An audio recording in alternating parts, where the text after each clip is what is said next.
pode mudar a sua vida. Vamos lá, queria que você abrisse sua Bíblia no Evangelho de João, capítulo 6. João, capítulo 6, versículo 23. Nós leremos até o verso 35, depois pularemos para o 66, ok? João, capítulo 6, a partir do versículo 23, vai dizer assim. Então, alguns barcos de Tiberíades aproximaram-se do lugar onde o povo tinha comido o pão após o Senhor ter dado graças. Quando a multidão percebeu que nem Jesus, nem os discípulos estavam ali, entrou nos barcos e foi para Cafarnaum em busca de Jesus. Quando o encontraram do outro lado do mar, perguntaram-lhe: Mestre, quando chegaste aqui? Jesus então respondeu: A verdade é que vocês estão me procurando não porque viram os sinais miraculosos, mas porque comeram os pães e ficaram satisfeitos. Não trabalhem pela comida que se estraga, mas pela comida que permanece para a vida eterna, o qual o Filho do Homem lhes dará.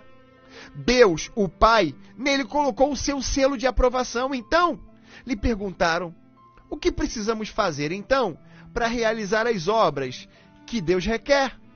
Jesus respondeu: a obra de Deus é esta, crer naquele que ele enviou. Então lhe perguntaram: que sinal miraculoso mostrarás para que o vejamos e creiamos em ti? O que farás? Os nossos antepassados comeram o maná no deserto, como está escrito. Ele lhes deu a comer pão do céu. Declarou-lhes Jesus: eu digo a verdade. Não foi Moisés que lhes deu o pão do céu, mas o meu Pai que lhes dá o verdadeiro pão do céu, pois o pão de Deus é aquele que desceu do céu e dá vida ao mundo. Disseram eles: Senhor, dá-nos sempre desse pão. Então Jesus declarou: eu sou o pão da vida. Aquele que vem a mim nunca terá fome. Aquele que crê em mim nunca terá sede. Pula para o versículo 66, diz assim: daquela hora em diante, muitos dos seus discípulos voltaram atrás e deixaram de segui-lo. Jesus então perguntou aos 12, vocês também não querem ir embora? Simão Pedro lhe respondeu: Senhor, para quem iremos? Tu tens as palavras de vida eterna. Nós cremos e sabemos que tu és o Santo de Deus. Glória a Deus pela sua poderosa palavra e que o Senhor possa falar aos nossos corações. Nós vemos que na Bíblia há 4 evangelhos. Há os 3 primeiros evangelhos, isso eu vou falar aqui só a título de curiosidade mesmo. Eu tenho certeza que isso você já sabe, mas só para curiosidade, para a gente situar aqui um pouco desse contexto. Há os 4 evangelhos, sendo os 3 primeiros são evangelhos sinóticos. Mateus, Marcos e Lucas. Sinóticos, por quê? Porque tem a mesma visão. Eles apresentam muito conteúdo em comum, só que sob o ponto de vista de autores diferentes. O evangelho é segundo Mateus, o outro o evangelho com a visão de Marcos, o outro com o evangelho com a visão de Lucas. E temos também o evangelho de João. Só que o evangelho de João, ele tem uma peculiaridade diferente. Enquanto os evangelhos sinóticos, Mateus, Marcos e Lucas, vão descrever os milagres de Jesus como feitos extraordinários, quando João vai narrar esses milagres, o objetivo de João não é simplesmente narrar o ocorrido, não é simplesmente narrar o milagre. O objetivo de João é apontar o milagre como um sinal que comprova a divindade, a deidade de Jesus, que comprova Jesus como Deus. O Evangelho de João, ele é aquele que vai apresentar, o único que vai apresentar Jesus como Deus encarnado. O foco do Evangelho de João está nos ensinamentos e no discurso de Jesus.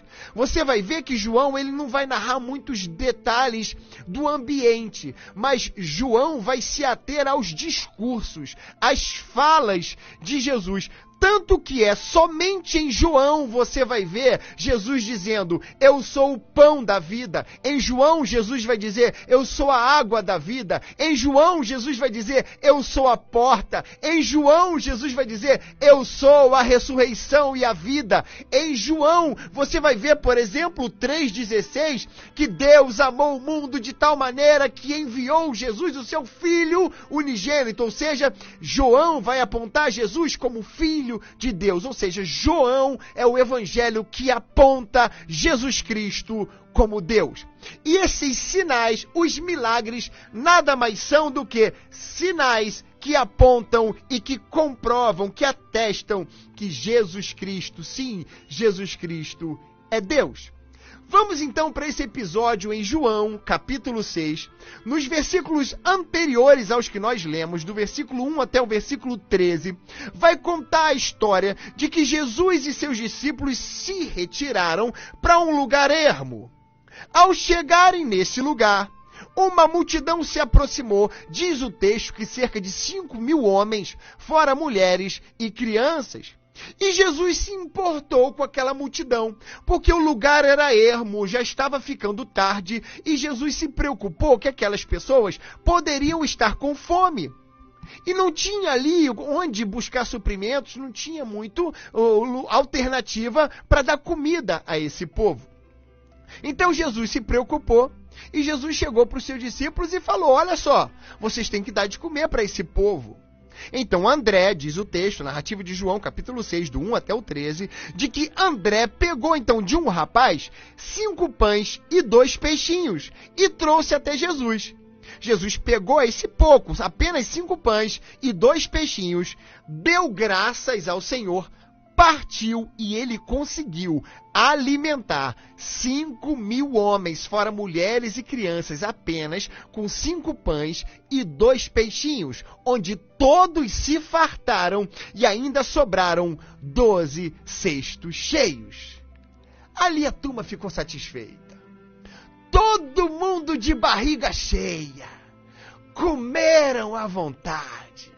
Pão, peixe, se fartaram e sobrou. Só que interessante que esse povo, quando eles foram ao encontro de Jesus, eles não sabiam que teria comida no final. Ninguém ali pediu por comida ou disse que estava com fome. Na narrativa, em momento algum nós vemos no texto esse detalhe. Nós vimos aqui que ninguém foi até Jesus atrás de comida. As pessoas estavam ali por causa de Jesus. A motivação era ver Jesus, estar com Jesus simplesmente. Só que nós vemos aqui que quem busca Jesus pelo que ele é, recebe dele cuidado. Olha só, Jesus, quando é as pessoas que foram ali simplesmente por causa dele, Jesus se importou e deu a eles de comer. Em Mateus 6, 31 ao 33, vai dizer que nós não devemos nos preocupar com nada, com o que comer, com o que beber, com o que vestir.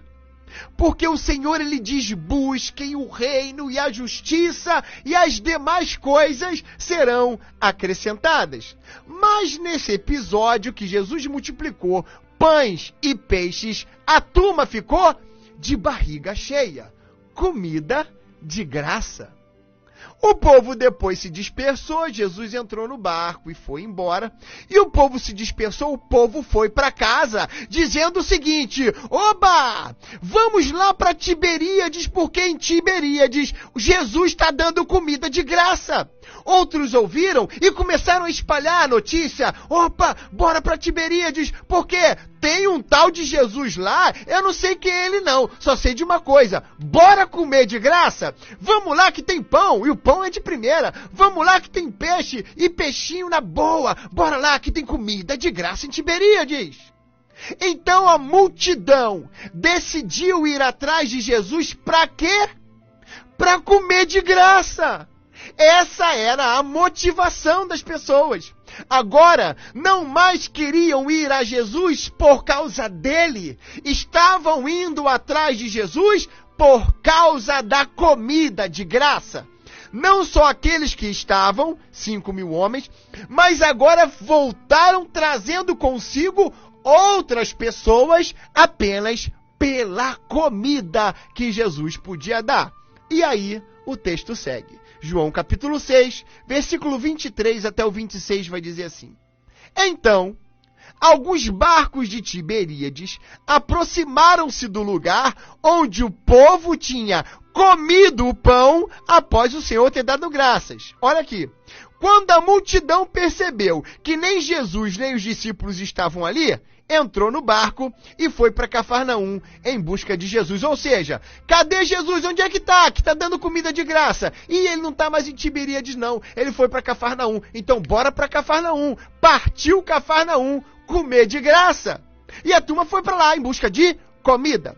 Quando chegaram lá, Jesus já estava ensinando. No decorrer do texto, você vai ver que Jesus já estava na sinagoga ensinando em Cafarnaum. E aí eles perguntaram: mestre, quando chegaste até aqui? E Jesus respondeu: a verdade é que vocês não estão me procurando, não porque viram os sinais miraculosos que apontam que eu sou filho de Deus, mas porque comeram e ficaram satisfeitos. Pessoas que procuram Jesus pelos milagres. Pessoas que somente procuram Jesus não pelo que Ele é, não porque Ele é Deus, não porque Ele é o Salvador, mas porque querem milagres imediatos. Querem que Jesus seja aquele que vai satisfazer seus desejos, seus caprichos e suas vontades. E você? Qual a tua motivação de estar na igreja? Por quê? Você está na igreja? Você está em busca do Deus de milagres ou dos milagres de Deus? Você é um adorador que o adora, ele dando ou não dando, fazendo ou não fazendo, e reconhece que ele é o soberano Senhor, o dono de todas as coisas e que a vontade dele prevaleça? Ou você é mais um interesseiro em busca da comida, em busca do milagre, em busca daquilo que Deus pode fazer na tua vida? E aqui eu quero traçar um paralelo de diferença para a gente refletir mesmo. E aqui para fazer uma autoanálise, eu não estou aqui para julgar ninguém, para apontar erro de ninguém, eu não sou melhor do que ninguém, muito pelo contrário, eu sou o maior pecador de todos. Mas aqui para a gente refletir, o que me traz a presença de Deus? Por que eu vou na igreja? Por que eu vou nos cultos de oração? Por que eu estou na igreja? É por causa de Deus ou por causa do que Ele pode me fazer? E aí eu quero traçar aqui um paralelo entre o crente que é interesseiro e o crente que é adorador. O adorador adora ao Deus de milagre e o interesseiro quer os milagres de Deus apenas. Vamos lá.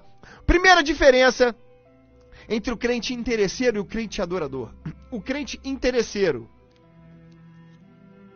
ele quer os milagres de Deus, mas não se importa, não faz muita questão do Deus dos milagres.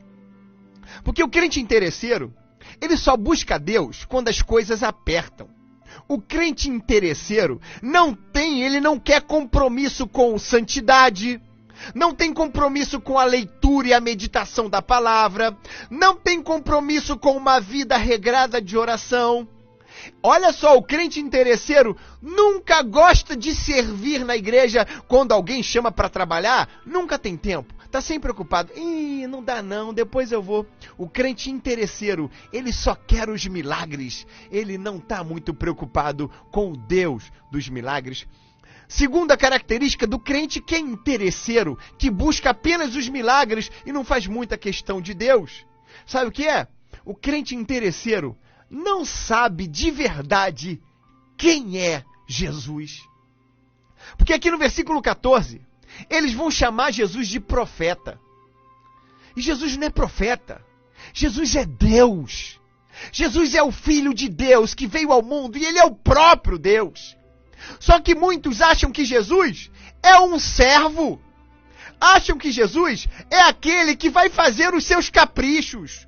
Confundem Jesus com um mágico que vai fazer algumas estripulias.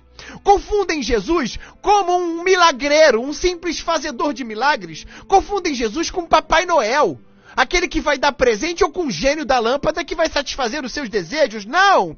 Jesus Cristo é o Senhor! Ele é Deus Todo-Poderoso e tem que ser adorado. Mas o crente interesseiro confunde as coisas, não sabe quem ele é de verdade, acha que ele é o servo, ele tem que fazer o que eu mando, tem que fazer o que eu determino, tem que fazer o que eu declaro. Que conversa fiada! Eu sou servo, ele é Senhor, ele é soberano, ele é Deus, e que a vontade dele prevaleça. Outra característica do crente interesseiro: o crente interesseiro adora de maneira errada. Olha só o que nós vemos aqui no versículo 15. Quando eles viram que Jesus era aquele que tinha multiplicado pães e peixes, no versículo 15 diz que eles quiseram proclamar Jesus naquela mesma hora como o rei de Israel. Mas tanto que Jesus viu que aquilo estava errado, que Jesus pegou e saiu fora. Muitos que são os crentes interesseiros adoram a Deus de maneira errada, porque faz qualquer negócio para receber a bênção. Entram em campanhas não por causa de Deus, mas pela bênção. Bebe água ungida, passa sal, passa azeite, faz sacrifício, faz de tudo em prol da bênção. Meu Deus, o objetivo é quem? É você? É a tua bênção ou o próprio Deus? Quem é o objetivo final? O resultado final é te agradar ou agradar a Deus? Qual é o teu objetivo nessas campanhas que você faz? É pela bênção ou pelo Deus da bênção? Adora errado. Adora de maneira errada. Porque Deus não quer sacrifícios. Deus quer obediência. E a maior de todas a forma de adoração é obedecer, se submeter à sua soberana vontade, à sua palavra. Porque o crente interesseiro faz qualquer negócio, passa embaixo da porta, embaixo da vassoura, embaixo de um monte de negócio, bebe qualquer coisa, passa um monte de troço. Porque o objetivo é a bênção. E o objetivo não é a bênção, o objetivo é adorar o Deus da bênção, e Ele seja adorado, louvado e exaltado, se Ele abençoar ou não, porque Ele é Deus e é digno de toda a glória e de todo louvor. Mas o crente interesseiro não, faz qualquer negócio para ganhar bênção, e Deus é um detalhe. Quarta característica do crente interesseiro: ele não enxerga o que Jesus já fez, ele só pensa no próximo milagre. Tanto que nós vemos aqui no texto, no versículo 30, diz assim: que sinal miraculoso mostrarás para que o vejamos e creiamos em ti? O que farás? Calma aí. Jesus tinha acabado de multiplicar 5 pães e 2 peixes e alimentar uma multidão de 5.000 homens, fora mulheres e crianças. O sinal estava claro, ele é Deus. Só que o povo só pensava no próximo milagre. O que você vai fazer? O que você vai fazer daqui para frente? Porque o crente interesseiro é ingrato. Ele faz barganha. Ele fala assim, ó: Senhor, se tu me der um milagre, eu vou vir para a igreja sempre. Senhor, se você fizer um milagre, se você salvar meu marido, eu vou vir em todo trabalho de oração. Que conversa, você tem que vir de qualquer jeito, meu irmão. Você tem que ir na oração mesmo, você tem que ir no culto de qualquer jeito. Ele fazendo ou não fazendo, você tem que estar servindo a Deus. Mas barganha como se Deus fosse menino, como se isso fosse seduzir a Deus. Deus não cai nessa conversa fiada, porque você é um interesseiro e que fica barganhando com Deus. Você tem que estar aos pés do Senhor, porque Ele enviou o seu Filho para morrer na cruz pelos seus pecados. A Ele glória, louvor para sempre, para sempre, para sempre. Que Ele me abençoe ou não, a Ele glória e louvor para todo sempre. Mas o crente interesseiro, não. O crente interesseiro, ele prefere o que é momentâneo ao que é eterno. Ele está com foco na terra. Ele quer bênçãos para desfrutar aqui. O crente interesseiro ama o mundo. Ele não pensa na eternidade, ele só pensa no carro novo, na chave. Ele gosta de chave. Ele gosta de culto de oração para ganhar chave, para ganhar isso, ganhar aquilo. O que é isso, meu irmão? Você tem que ir para o culto para adorar. Você não tem que ir para culto para receber. Você tem que ir para culto para dar. Você tem que ir para culto para servir. Você tem que ir para culto para oferecer o teu melhor ao Senhor. Porque o crente interesseiro também, quando os seus desejos são atingidos, ou quando não são atingidos, ele vai embora. Olha o que nós vemos aqui no versículo 66. Daquela hora em diante, muitos dos seus discípulos voltaram atrás e deixaram de segui-lo. Sabe por quê? Porque evangelho não é facilidade. Evangelho não é presentinho e bênção pra cá, e milagre o tempo todo, não. Evangelho é vida de submissão à vontade do Senhor. E quando as pessoas entendem o que é evangelho de verdade, vão embora. Como que aconteceu com esse povo? Eu quero comida. Eu quero comer de graça. Eu não quero esse negócio de pão do céu, não. Eu quero esse negócio de eternidade, de vida eterna, não. Eu quero agora. E o que acontece? Não suportam a verdade. Porque tem muito crente interesseiro. O que acontece? Quando é abençoado, vai embora. Preciso mais de Deus para quê? Já tive o que eu queria. E o interesseiro também, o que acontece? Quando não recebe a bênção, eu não quero saber desse Deus não, que ele não me serve para nada, porque ele não faz o que eu quero. Ou seja, olha a diferença entre o adorador e o interesseiro. Mas o crente adorador, ele adora pelo que ele é. Adora se receber e se não receber. O seu foco está no céu. Não ama o mundo, ama a Deus. Não larga Jesus por nada. Sabe quem é Jesus. Jesus é Senhor e Salvador, digno de toda glória e de toda adoração. E aí nós dizemos como Pedro disse, versículos 68 e 69, para onde iremos nós? Só tu tens as palavras de vida eterna. Nós cremos e sabemos que tu és o Santo de Deus. Que tipo de crente você é? Adorador, que o adora o Deus dos milagres, ou um interesseiro que só quer saber dos milagres de Deus? O Senhor está à procura de adoradores que o adorem em espírito e em verdade.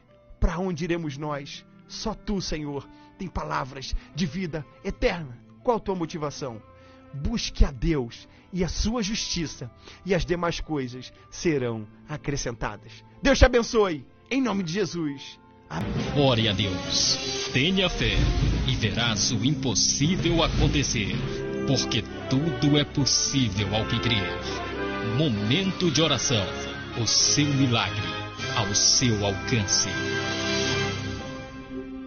Vamos falar com Deus, esse Deus maravilhoso que tem que ser adorado em todo tempo, independente das circunstâncias. A Ele seja glória para todo sempre. Bendito Deus, nós te louvamos, nós te adoramos, nós te engrandecemos nesta manhã de sábado. Senhor, nós reconhecemos que tua é a glória, teu é o poder para sempre.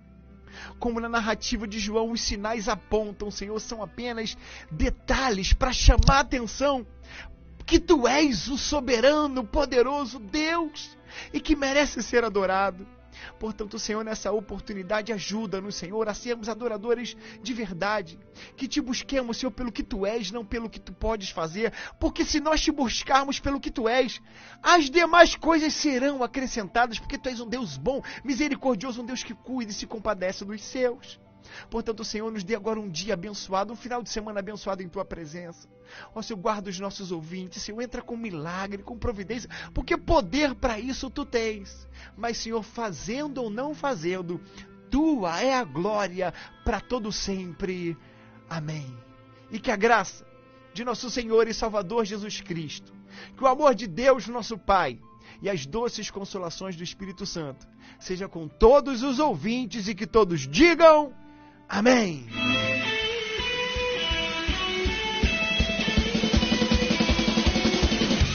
Tá chegando ao fim mais um programa Palavra Viva. Não ama, não fica triste não, porque amanhã tem mais, isso mesmo, Domingão de Páscoa, programa especial de Páscoa amanhã, às 10 horas da noite aqui na CPAD FM, e você pode sempre sintonizar aqui, sábado de 9 da manhã até as 11, domingo, 10 horas da noite, sempre aqui na